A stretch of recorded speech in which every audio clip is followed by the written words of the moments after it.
Hello everyone and welcome back to the show. Now today I've got a very special guest for you all. He hails from Germany and is a noted professor of psychology at many Ivy League schools.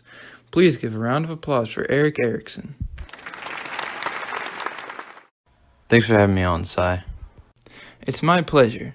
Now, you're one of the most cited and most famous psychologists of the 20th century, which is a pretty high honor considering how many notable psychologists came from the era. How do you think you reached that success? Well, first, thank you for all the praise. I do believe the notoriety that I amassed was thanks to my theory on human psychosocial development. Would you mind explaining that for me and the viewers? Of course.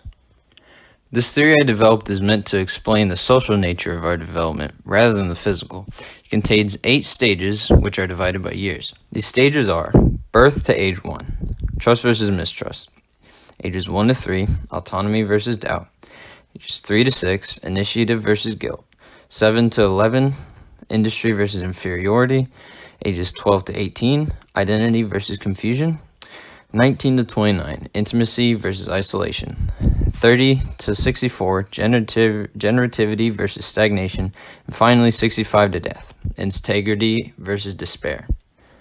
Now, if you'd be so kind to follow me, we could start. Alrighty. Fantastic.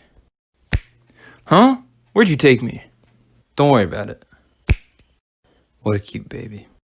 In this stage, the infant child is brand new to the world and everything is upside down and confusing to them. This is one of the most important stages of life, where events that happen have the possibility to impact them for the rest of their life.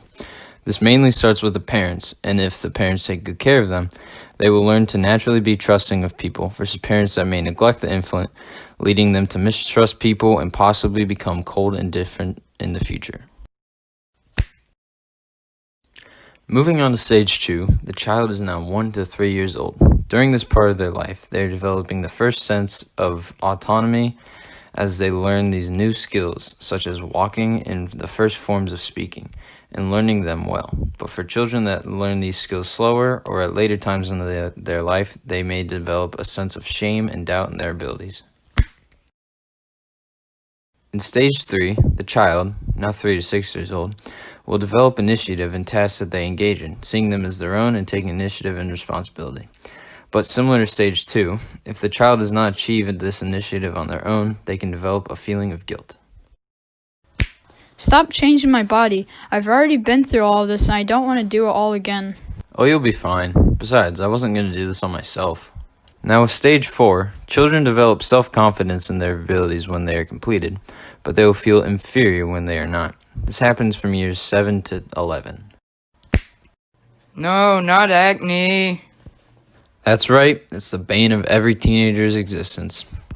Anyway, during high school, the child becomes a teenager, and this comes with a plethora of issues to challenge their psyche. This is when they enter stage 5 and struggle with their self-identity. During this stage, the teenager will learn who they are, leading them to live the next years with some direction, as opposed to those who become confused with their identity, which may lead them to have fewer goals and feeling confused. Are you turning me back to normal next? Finally, I'm back to normal. Oh, hello there. As a person leaves childhood and transitions into stage 6 and adulthood, they start to focus on other aspects of life, such as college, jobs, and most importantly, relationships. If they find good, healthy relationships during this period of life, they'll be more social and open to new things rather than feeling isolated and alone. Oh hey, a baby. During their midlife, stage 7, a person will either become generous or stagnant. They will either give back to their community or start a family, or they will continue on with what they were doing in their 20s, ultimately leading to a midlife crisis and feeling stuck. Wait, this is my baby? Oh, my back. During the final phase of their life, stage 8, a person will look back on it and judge whether they feel like they had a life well spent or life wasted, leading to contentment and integrity or despair. Wait, you're not gonna kill me next, are you? Well, everyone dies at some point. Wait, no. Well, you had a good life. I hope you all enjoyed this presentation on my theory on human psychosocial development. I'm going to go now, so see you all later.